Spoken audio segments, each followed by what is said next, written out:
hablamos de las empresas, del mundo empresarial, la estrategia empresarial también ha tenido sus modificaciones de paradigma importantes en cuanto a que antes el pensamiento, la estrategia empresarial venía de planificación, ¿no? Planificábamos para ejecutar, que básicamente era explotar, ¿no?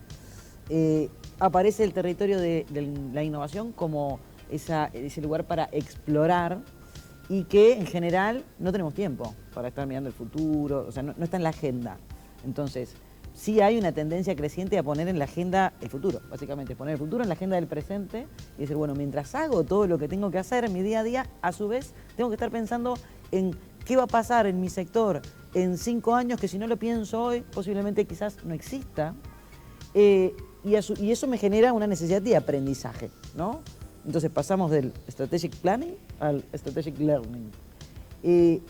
¿Cómo ves, Enrique, a las empresas uruguayas y a la región respecto a este pensamiento de innovación? ¿Estamos a la altura, digamos?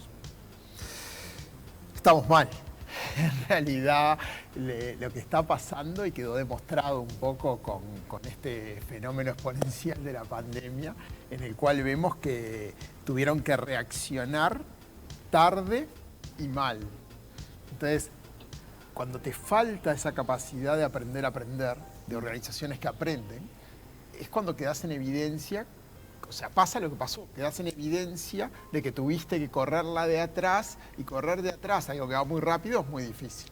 Entonces, dicho de otra manera, yo creo que o las organizaciones comienzan a adoptar lo que se llaman los paradigmas ágiles, que es justamente estructuras mucho más livianas, formas de trabajo más interconectadas en redes, ¿no? Lo que decía Pablo, la capacidad de disfrutar un poco más y no ser solo una cabeza que se mueve por la organización, ¿no? Entonces, ya vemos unas cuantas empresas que empiezan a hacer estas cosas. Aparecen los conceptos de, por ejemplo, nómades digitales, en los cuales vos en una empresa podés optar, y los límites de la empresa como que se extienden, y un poco lo vimos en la pandemia, para trabajar desde tu casa o trabajar en el ambiente de trabajo, y tenemos que estar preparados para que todo sea una continuidad, para que las herramientas que tengo acá las tenga allá.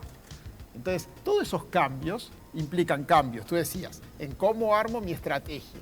Ya no es mi estrategia a 10 años, sino es pequeños experimentos con mucha data, porque hoy vienen organizaciones manejadas por datas, que sean capaces de darte cuenta que esto está funcionando, entonces pongo todo el esfuerzo ahí. Pero si no funciona, lo cambio y pongo esto. Estrategia, pero también infraestructura. Y ahí cuando pensamos en infraestructura hay mucha gente que piensa, muchas máquinas en mi empresa. No, la nube. Y capaz que en la nube estamos pensando, en cualquier momento llueve. No va por ahí. La nube como proveedora de servicios a nivel mundial, y que te permite de alguna forma tomar lo mejor de lo que está ahí sin que tenga que hacerlo. Entonces acá viene lo que se llama un mindset digital, que básicamente es, antes cuando querías hacer un proyecto, veías qué infraestructura tengo, qué necesito en mi organización, y ahora tenés que hacer algo totalmente distinto.